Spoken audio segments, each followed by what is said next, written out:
Hi, it's Agnes here.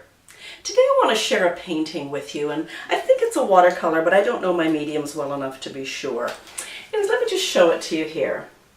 It's a woman in a MG sports car, and the license plate reads AG 2138. Now my mother, whose name was also Agnes, turned 21 in 1938. The sentiment on the back of this reads, "Sincerely hoping that the Ego," it's the name of the car, "will always run on the smoothest of roads and keep its mistress okay." Now, for as long as I knew my mother, she always wanted an MG sports car, and I knew it had been a young woman's dream to have an MG sports car. And she never realized that dream, never ever. Now, she also had other dreams. In 1938, when I believe she was dating this man guy and was a little sweet on him, she was realizing her dream to be independent from an overbearing mother in rural England.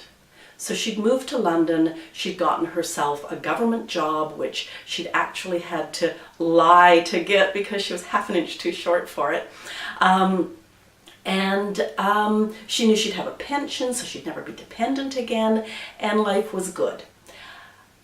Until 1939, when World War II broke out. Her two brothers went off to war, which left my grandfather alone on his farm, and it was a big dairy farm. So my mother gave up her job and moved home to help her father on the farm. Once again, she was under the thumb of her mother, and life was not happy for her. One day, a Canadian soldier showed up at the door looking for his roots, and this man was related to my mother by this weird marriage thing that had happened a couple of generations prior. What this man didn't know, this Canadian soldier didn't know, was that his father had been a remittance man, so really wasn't welcome in England and was a bit of a family embarrassment. Now, this Canadian soldier also looked exactly like his father. So my mother was assigned the chore of showing this Canadian soldier around, making sure he never ever went to those particular areas where he might be recognized in lieu of his father. Cut a long story short, she was wooed by the Canadian soldier, promises of a fabulous life in Canada and the home he was going to build for her. And he had two children. He'd been widowed earlier. And anyways, my mother was in hook, line, and sinker because once again, it was an escape from her overbearing mother. She came to Canada and life was not at all what this Canadian soldier had suggested. So it was tough, but she was used to tough. That was okay. Now, throughout the years as I knew my mother, I never ever saw this picture. As it turns out, my father was also a jealous man and would just have had a bird to think that she still carried something that another man had painted for her.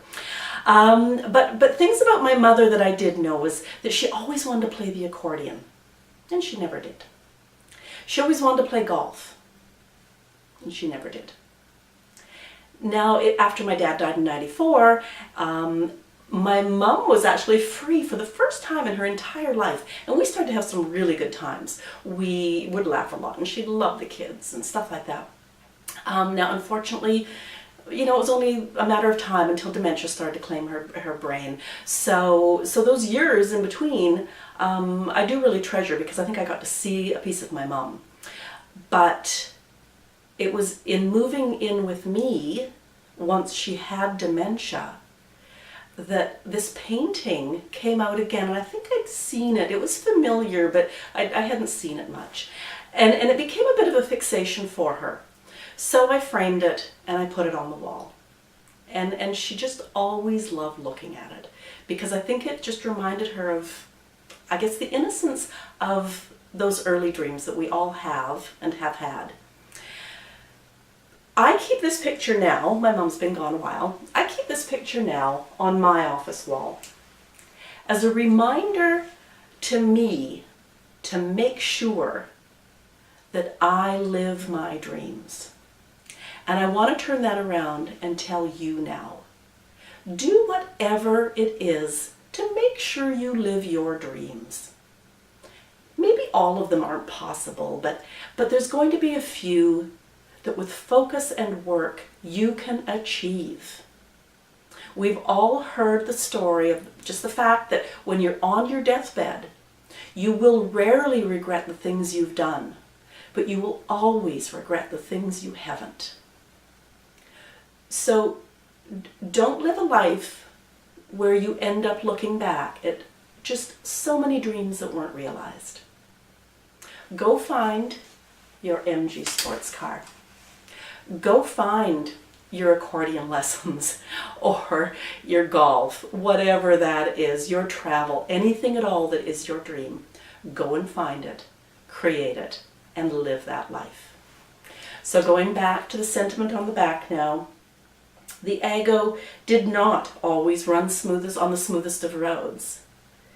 But, you know, right till the end, I think she was okay. Thanks for listening today. It's Agnes. Bye.